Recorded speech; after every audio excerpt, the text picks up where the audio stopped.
아니, 일본은 도대체 어떻게 저럴 수 있는 거야? 정말 끔찍해. 위안부 피해자가 호주에도 있었다는 거 알고 있었어? 누구나 한 번쯤 들어봤을 법한 위안부라는 단어. 하지만 그 의미를 진정으로 이해하고 있는 외국인들은 많지 않았습니다. 호주 시드니의 작은 교회 앞에 서 있는 소녀상도 그저 한국인들의 이야기일 뿐이었죠. 그러던 어느 날, 한 미국인 유튜버의 무지한 행동이 전 세계를 분노하게 만들었습니다.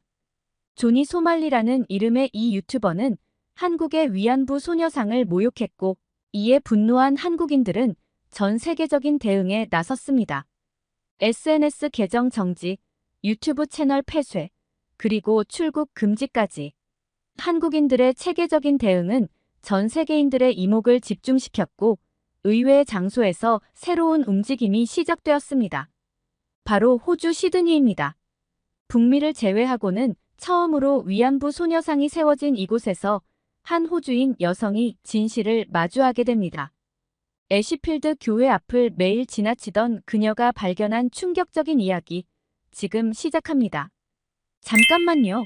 1초면 가능한 좋아요 버튼을 눌러주시면 영상 제작에 큰 힘이 됩니다. 안녕하세요. 저는 시드니 애쉬필드에서 프리랜서 칼럼니스트로 일하고 있는 에밀리 브라운이에요. 매일 아침 교회 앞을 지나는 제 일상이 이렇게 특별한 이야기가 될 줄은 몰랐답니다. 사실 제가 한국과 처음 인연을 맺은 건 대학교 시절이었어요. 시드니 대학교에서 저널리즘을 공부할 때였죠. 당시 한국인 룸메이트 수지와 함께 지내면서 자연스럽게 한국 문화에 관심을 갖게 됐어요. 에밀리, 이게 바로 진짜 라면이야.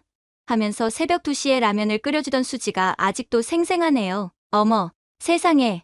수지가 한국 드라마를 보다가 자주 하던 말이에요. 처음엔 그저 웃음이 났는데 어느새 저도 모르게 따라하고 있더라고요. 한국 드라마에 빠져 오빠라는 말도 배웠죠. 그렇게 한국 문화와 가까워지던 중 2016년에 특별한 일이 있었습니다. 제가 사는 애쉬필드 교회 앞마당에 어떤 소녀상이 설치된 거예요. 처음엔 그저 평범한 동상인 줄 알았죠. 하지만 설치 당일 수많은 사람들이 모여 눈물을 흘리는 걸 보고 뭔가 특별한 의미가 있다는 걸 직감했어요. 그날 저는 취재 기자로 현장에 있었답니다. 한국인 할머니께서 오셨는데 그분의 눈빛을 아직도 잊을 수가 없어요. 뭔가 이야기하고 싶은데 하지 못하는 것처럼 보였죠. 당시 저는 그저 피곤하신가 보다 라고만 생각했어요. 지금 생각해보면 너무 부끄러운 일이었죠. 시간이 흐르면서 소녀상은 제 일상의 일부가 됐어요. 매일 아침 커피를 들고 출근길에 지나치면서 안녕, 소녀야 하고 인사하는 것이 습관이 됐죠.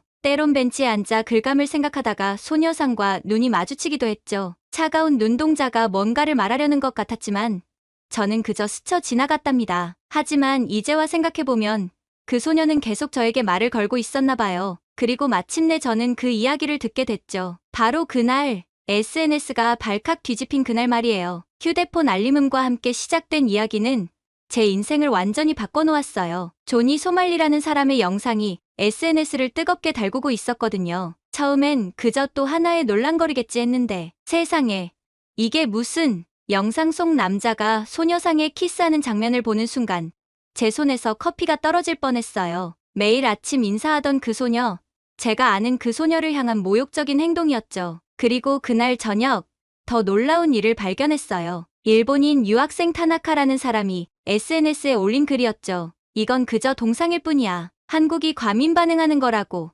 그 글을 보는 순간 가슴 한켠이 묘하게 불편해졌어요. 마치 오래전부터 알고 있던 진실이 깨어나는 것 같은 느낌이었달까요? 잠깐만요.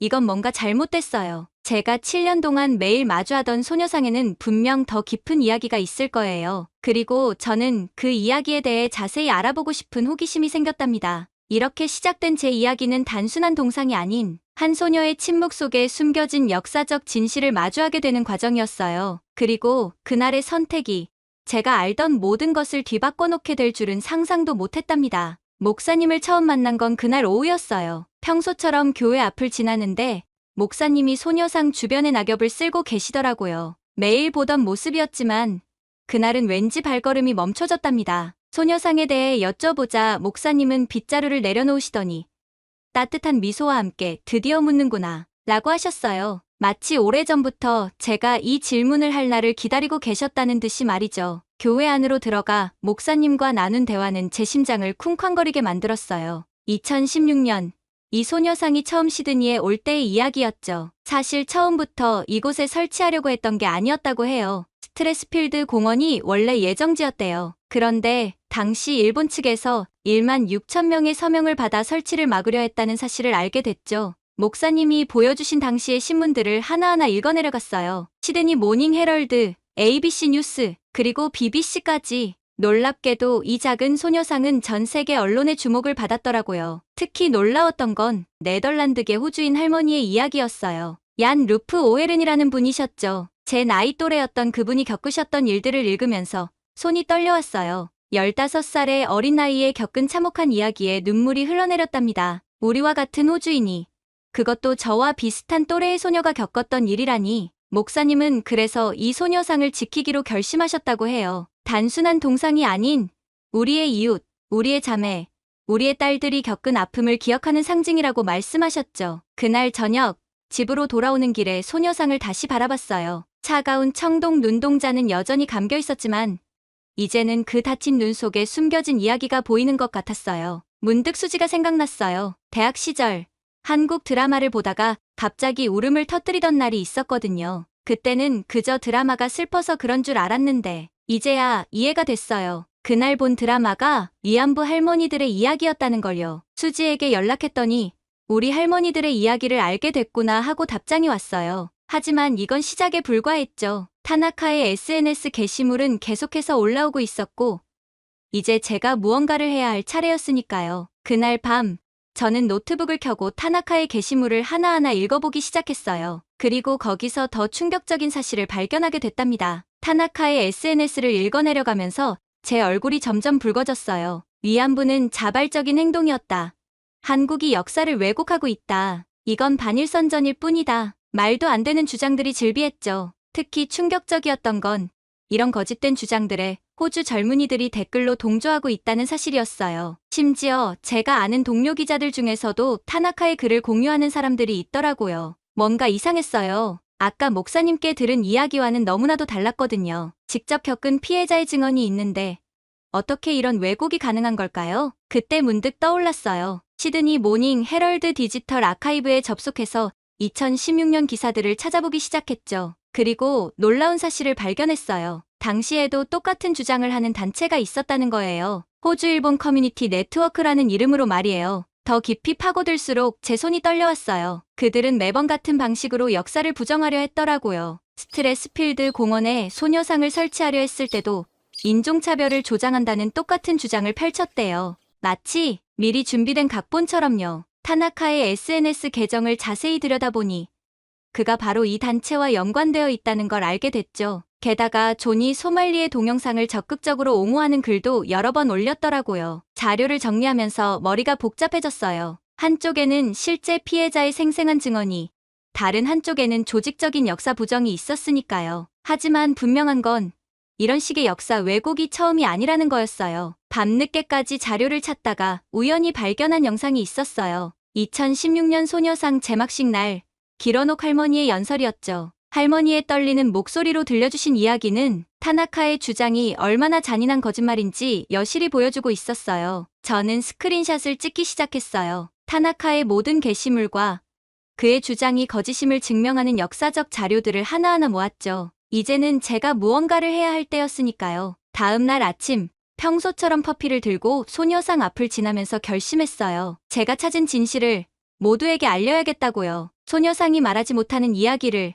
제가 대신 전해야겠다고요. 하지만 그때까지만 해도 몰랐어요. 제가 파헤치려는 진실의 깊이가 얼마나 깊은지를, 그리고 그 과정에서 만나게 될 놀라운 인연들을 말이에요. 아침 일찍 애쉬필드 도서관으로 향했어요. 타나카의 거짓 주장을 반박하기 위해서는 더 많은 증거가 필요했거든요. 도서관 구석진 곳에서 먼지 쌓인 신문 자료들을 뒤지기 시작했죠. 그러다 우연히 발견한 흑백 사진 한 장, 1993년 네덜란드계 호주인 얀 루프 오헬은 할머니가 처음 자신의 이야기를 공개했을 때의 기사였어요. 사진 속 할머니의 눈빛이 저를 똑바로 바라보는 것 같았죠. 혹시 오웰은 할머니의 증언 자료를 더 찾을 수 있을까요? 사서 선생님의 도움으로 오웰은 할머니의 딸 캐롤과 연락할 수 있는 이메일 주소를 얻었어요. 떨리는 마음으로 이메일을 보냈죠. 다행히도 캐롤은 흔쾌히 만남을 수락했어요. 그녀의 집은 시드니 교외의 조용한 주택가에 있었죠. 덜컥 겁이 났어요. 이런 아픈 기억을 다시 꺼내달라고 하는 게 맞는 걸까요? 하지만 캐롤은 오히려 반가워했어요. 그동안 보관해온 어머니의 일기장과 편지, 사진들을 보여주셨죠. 오웰은 할머니가 직접 쓰신 일기를 읽으면서 제 손이 떨려왔어요. 나는 15살이었다. 그들은 우리를 위안소로 데려갔다. 할머니의 자필로 쓰여진 이 문장들은 타나카가 주장하는 자발적 행동이라는 말이 얼마나 잔인한 거짓인지 명백히 보여주고 있었어요. 캐롤은 어머니의 마지막 증언 영상도 보여주셨어요. 2016년 시드니 소녀상 제막식에 직접 참석하지 못해 보내신 영상 메시지였죠. 고령에도 불구하고 할머니의 목소리는 또렷했어요. 저는 캐롤에게 타나카의 SNS 게시물에 대해 말씀드렸어요. 그러자 캐롤은 서랍에서 낡은 신문 스크랩 하나를 꺼내셨죠. 1990년대에도 비슷한 역사 부정이 있었다는 걸 보여주는 자료였어요. 이건 단순한 우연이 아니야. 조직적인 역사 왜곡이지. 캐롤의 말씀이 제 가슴에 깊이 박혔어요. 다음으로 찾아간 곳은 시드니 대학교였어요. 시몬 라이스 교수님을 만나기 위해서였죠. 교수님은 2016년 소녀상 설치 당시 일본 단체의 인종차별 주장이 법적으로 터무니없다는 의견을 내셨던 분이에요.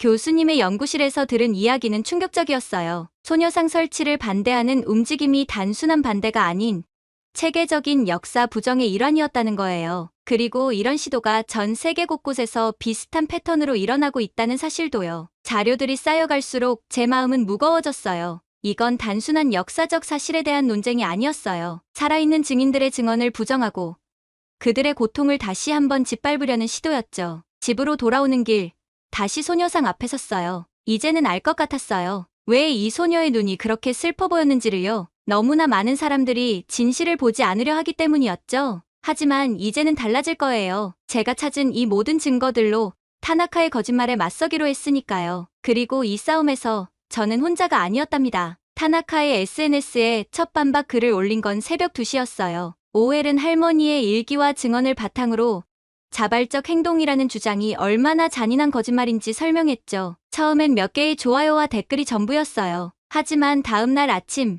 제 글은 예상치 못한 반응을 얻고 있었어요. 호주 각지에서 비슷한 자료들이 공유되기 시작한 거예요. 특히 시드니대 역사학과 학생들이 적극적으로 가세했죠. 그들은 일본군 위안부 관련 해외 자료들을 번역해서 올리기 시작했어요. 타나카는 처음엔 반박을 시도했어요. 그건 개인의 기억일 뿐이야. 공식 기록은 달라. 라고요. 하지만 이번엔 제가 준비가 되어 있었죠. 캐롤이 제공해준 네덜란드 정부의 공식 문서들을 하나씩 공개했어요. 연합군이 작성한 보고서, 전범 재판 기록들까지. 예상치 못한 지원군도 나타났어요. 비비안 박 회장님이 소개해주신 한국의 연구자들이 영문으로 번역된 자료들을 보내주셨거든요. 일본군 위안부 피해자들의 증언집, 당시 일본군의 공문서, 미군 정보 보고서까지 이 모든 자료가 타나카의 주장이 거짓임을 증명하고 있었어요. 점점 더 많은 호주 언론이 이 논쟁에 관심을 보이기 시작했죠. ABC 방송에서는 소녀상의 의미를 다룬 특집 프로그램을 준비한다고 연락이 왔어요. 시드니 모닝 헤럴드는 제가 찾은 자료들을 바탕으로 긴 기사를 실었고요. 하지만 가장 놀라운 변화는 SNS에서 일어났어요. 존이 소말리의 동영상을 보고 분노했던 전 세계 사람들이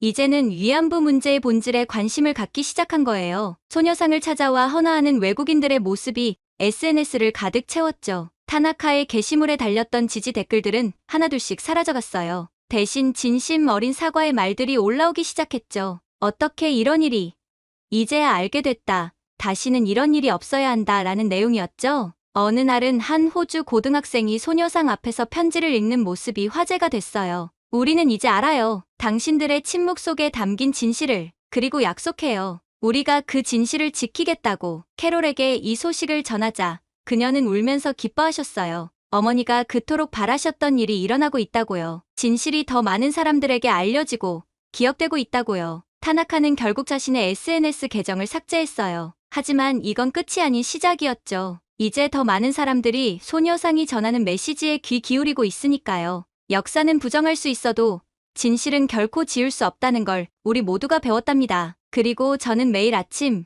여전히 소녀상 앞을 지나며 인사를 해요. 이제 그 소녀의 침묵이 얼마나 큰 울림을 갖고 있는지 알게 됐으니까요. 애쉬필드 교회 앞 소녀상이 전하는 메시지는 이제 시드니를 넘어 전 세계로 퍼져나가고 있었어요. 조니 소말리의 부적절한 행동이 오히려 더 많은 사람들에게 진실을 알리는 계기가 된 거죠. ABC 방송의 특집 프로그램이 방영된 날, 저는 빌 크루스 목사님과 함께 방송을 지켜봤어요. 프로그램에서는 오헬은 할머니의 증언부터 시작해서 기러녹 할머니의 이야기, 그리고 현재 전 세계에서 일어나고 있는 연대의 움직임까지 다뤘죠. 특히 인상 깊었던 건 호주 원주민 대표 린다 버니 의원의 발언이었어요. 그녀는 자신들의 역사적 아픔과 위안부 피해자들의 고통이 닮았다고 말씀하셨죠. 진실을 부정당하고 목소리를 빼앗겼던 경험, 그래서 더더욱 이 진실을 지켜내야 한다고요. 시드니 곳곳에서 변화의 조짐이 보이기 시작했어요. 대학에서는 아시아 근현대사 수업의 위안부 문제가 정식 커리큘럼으로 포함됐고, 고등학교 역사 동아리에서는 관련 전시회를 열었죠. 가장 감동적이었던 건 젊은 호주인들의 자발적인 참여였어요. 매주 토요일이면 소녀상 앞에서 작은 추모식이 열렸는데 점점 더 많은 현지 젊은이들이 참여하기 시작한 거예요. 그들은 각자의 언어로 평화의 메시지를 낭독했고, 그 모습은 다시 SNS를 통해 전 세계로 퍼져나갔죠. 얼마 전에는 캐롤과 함께 학교 특강에 초청됐어요. 학생들은 놀라울 정도로 진지한 관심을 보였죠. 한 학생이 물었어요. 왜 이런 진실이 그동안 우리에게 알려지지 않았나요? 그 질문에 대한 답을 찾으면서 저는 더 큰 진실을 깨달았어요. 역사는 누군가에 의해 기록되는 것이 아니라 우리 모두가 함께 기억하고 지켜내는 것이라는 걸요. 시드니 모닝 헤럴드의 기자로부터 연락이 왔을 때 저는 망설임 없이 수락했어요. 위안부 피해자들의 이야기를 연재하자는 제안이었거든요. 첫 회는 오웰은 할머니의 이야기로 시작했죠. 호주인들에게 가장 가깝게 다가갈 수 있는 이야기니까요. 연재를 시작하고 얼마 지나지 않아 전국 각지에서 독자들의 편지가 쏟아지기 시작했어요. 그들은 더 많은 이야기를 알고 싶다고 했죠. 그리고 무엇보다 이런 역사가 반복되지 않도록 하겠다고 약속했어요. 최근에는 뜻밖의 변화도 목격했어요. 시드니의 여러 학교에서 수학여행 코스로 소녀상을 찾아오기 시작한 거예요. 선생님들은 학생들에게 역사의 진실을 가르치고 평화의 중요성을 설명하고 있었죠. 특히 인상 깊었던 건 학생들이 직접 조사한 내용을 발표하고 토론하는 모습이었어요. 물론 아직도 타나카처럼 역사를 왜곡하려는 시도는 계속되고 있어요. 하지만 이제는 달라요. 그들의 거짓 주장이 나올 때마다 전 세계의 많은 사람들이 진실을 지키기 위해 목소리를 내고 있으니까요. 이제 저는 매일 아침 다른 마음으로 소녀상을 바라봐요. 더 이상 차가운 청동 눈동자가 아니라 우리 모두에게 진실과 평화의 메시지를 전하는 살아있는 증인처럼 느껴지거든요. 그리고 그 메시지는 계속해서 더 많은 사람들의 마음속으로 퍼져나가고 있답니다. 오늘도 애쉬필드 교회 앞에서 특별한 모임이 열렸어요. 시드니 대학교 학생들이 주최한 역사의 진실을 기억하는 날 행사였죠. 비비안 박 회장님이 들려주신 이야기에 따르면 이제 이런 모임이 멜버른과 브리즈번에서도 시작됐다고 해요. 제 기사가 시드니 모닝 헤럴드에 연재되면서 예상치 못한 연락을 받았어요. BBC와 ABC 방송에서 위안부 문제에 대한 다큐멘터리를 제작하고 싶다는 거였죠. 특히 호주인 피해자 얀 루프 오웰은 할머니의 이야기에 큰 관심을 보였어요. 캐롤은 어머니의 일기장과 편지를 다큐멘터리에 제공하기로 했어요. 이제는 더 많은 사람들이 진실을 알아야 해요. 그래야 역사가 반복되지 않으니까요. 그녀의 목소리에는 단단한 결심이 묻어났죠. 특히 인상 깊었던 건 얼마 전 있었던 일이에요. 시드니 한 고등학교 학생들이 교내 역사 프로젝트로 위안부 문제를 다루기로 했다는 소식을 들었거든요. 그것도 아이들이 직접 제안했다고 해요. 역사를 왜곡하려는 시도가 있을 때마다 우리가 진실을 지켜내야 해요. 라고 말하는 학생들의 눈빛이 반짝였죠. 시몬 라이스 교수님의 말씀이 떠올랐어요. 역사는 단순한 과거의 기록이 아니라 현재를 살아가는 우리 모두의 책임이라고 하셨죠. 그 말씀대로예요. 지금 이 순간에도 타나카와 같은 이들은 진실을 부정하려 하고 있으니까요. 하지만 더 이상 그들의 거짓말은 통하지 않아요. 전 세계 곳곳에서 특히 젊은 세대들이 스스로 진실을 찾아 나서고 있으니까요. SNS에는 매일같이 소녀상을 찾아와 헌화하는 사람들의 모습이 올라오고 있어요. 그들은 더 이상 방관자가 아닌 진실을 지키는 증인이 되기로 했죠. 오늘도 소녀상 앞에 앉아 있으면서 생각했어요. 이제 이 소녀는 더 이상 혼자가 아니라고요. 호주에서, 미국에서, 캐나다에서, 전 세계 곳곳에서 그녀의 이야기가 울려 퍼지고 있으니까요. 잊혀선 안 될 이야기가 있다. 제가 쓴 연재의 마지막 문장이에요. 그리고 이제 이 이야기는 계속해서 이어질 거예요. 우리가 있는 한 진실은 결코 침묵하지 않을 테니까요. 매일 아침 출근길에 소녀상을 바라보며 다짐해요. 이제는 제가 이 이야기의 전달자가 되겠다고, 그리고 더 많은 사람들이 이 결심에 동참하고 있다는 사실이 저에게 큰 힘이 되고 있답니다. 지난주 ABC 방송의 특별 기획 프로그램이 방영됐어요. 시드니의 소녀상 잊혀진 역사를 마주하다라는 제목이었죠. 프로그램에서는 2016년 소녀상 설치 당시의 이야기와 그 의미를 다뤘어요. 방송에서는 당시 제막식의 생생한 영상이 공개됐어요. 하얀 천막에 덮여있던 소녀상이 모습을 드러내자 노란 풍선이 하늘로 날아갔고, 참석자들은 눈시울을 붉혔다고 해요. 2016년 8월 6일 시드니 한인회관에서 열린 제막식에서 길어녹 할머니의 말씀이 특히 기억에 남아요. 위안부 할머니들의 지나간 세월은 돈으로 해결할 수 없는 문제라며, 일본 정부가 이를 해결하고 싶다면 진심으로 사죄해야 한다고 강조하셨죠. 그리고 소녀상을 통해서 호주에 사는 사람들도 우리 역사의 진실을 배울 수 있을 거지라는 말씀도 하셨어요. 특히 인상 깊었던 건 빌 크루스 목사님의 인터뷰였어요. 소녀상을 처음 보고는 눈물을 흘리셨다며, 그날의 기억을 더듬으시며 일본 정부가 여성의 고통에 대해 인정하고 사과해서 앞으로 나아갈 수 있기를 진심으로 바란다고 말씀하셨죠. 시드니 모닝 헤럴드의 연재는 생각보다 큰 반향을 일으켰어요. 특히 원주민 여성으로는 처음으로 연방 하원의원이 된 린다 버니 의원의 발언이 주목을 받았죠. 정부가 부인하고 학교에서 가르치지 않더라도 진실은 드러나게 돼 있다라는 그녀의 말이 많은 사람들의 마음을 울렸어요. 네덜란드계 호주인이었던 얀 루프 오엘은 할머니의 딸 캐롤은 소녀상이 공공장소나 박물관 등에 더 들어서야 한다고 말씀하셨어요. 그리고 그 바람은 현실이 되어가고 있었죠. 시몬 라이스 교수님의 말씀처럼 이제 위안부 문제는 더 이상 한국만의 문제가 아니에요. 호주에도 피해자가 있었고 그들의 고통은 우리 모두가 기억해야 할 역사가 된 거죠. 하지만 최근 마음 아픈 소식이 들려왔어요. 독일 베를린의 소녀상이 철거 위기에 처했다는 거예요. 평화의 소녀상은 단순한 조형물이 아닌 역사적 진실과 인권, 평화의 상징인데 말이에요. 서울에서는 내 옆에 앉아봐, 아리의 손을 잡아주세요라는 전시회가 열렸다고 해요. 베를린 소녀상 아리의 존치를 기원하고 일본군 위안부 문제의 정의로운 해결을 촉구하는 시민들의 염원을 담은 전시라고 하네요. 북미를 제외하고는 처음으로 이곳 시드니에 자리 잡은 소녀상을 바라보며 생각해요. 베를린의 아리도 그 자리를 지켜낼 수 있기를. 어제도 소녀상 앞에 새로운 꽃다발이 놓였어요. 전 세계 곳곳에 세워진 소녀상들이 모두 각자의 자리를 지킬 수 있기를.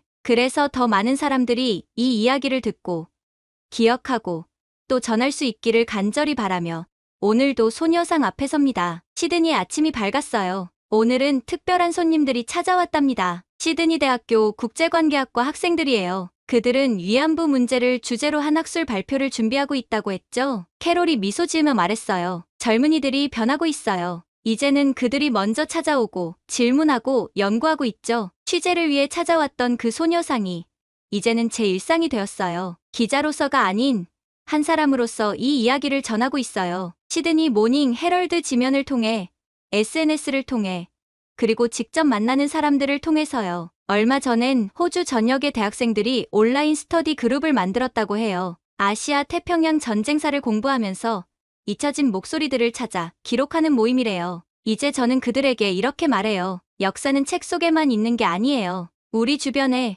우리의 기억 속에, 그리고 우리의 선택 속에 살아있죠. 매일 아침 출근길, 저는 더 이상 혼자가 아니에요. 이 작은 교회 앞에서 시작된 이야기가 이제는 수많은 사람들의 이야기가 되었으니까요. 그리고 그들과 함께 우리는 계속해서 기억하고 이야기하고 또 행동할 거예요. 이것이 우리가 할 수 있는 그리고 해야만 하는 일이니까요. 오늘 사연은 여기까지입니다. 시드니의 소녀상을 통해 역사의 진실을 마주하게 된 호주인 기자 에밀리의 이야기 어떠셨나요? 우리의 소녀상이 전하는 메시지가 국경을 넘어 전 세계인들의 마음을 움직이는 모습이 인상적이었습니다. 한국인들의 체계적이고 조직적인 대응, 그리고 역사적 진실을 지키려는 의지가 세계인들의 공감을 얻고 있다는 사실이 자랑스럽네요. 특히 젊은 세대들이 자발적으로 역사를 배우고 기억하려 노력하는 모습이 희망적으로 느껴졌습니다. 여러분은 전 세계에 세워진 평화의 소녀상들이 어떤 의미를 가진다고 생각하시나요? 또 우리가 역사의 진실을 기억하고 전달하기 위해 어떤 노력을 해야 할지 여러분의 의견이 궁금합니다. 댓글로 여러분의 의견을 남겨주세요. 감동 뭉클에서는 여러분의 소중한 마음을 모아 사연 주인공들에게 전해드리고 있습니다. 여러분 주변에 감동적이거나 재미있는 실제 사연들을 제보받고 있으니 언제든 저희 공식 메일로 제보해주세요. 오늘 들려드린 사연이 마음에 드셨다면 구독과 좋아요 눌러주시고 주변 분들과도 공유해주세요. 여러분의 작은 관심과 응원이 더욱 좋은 콘텐츠를 만드는데 큰 힘이 됩니다. 오늘도 여러분의 하루에 작은 감동을 드렸기를 바라며 이상 감동 뭉클이었습니다. 끝까지 시청해주셔서 감사합니다. 다음에 더 감동적인 사연으로 찾아뵙겠습니다.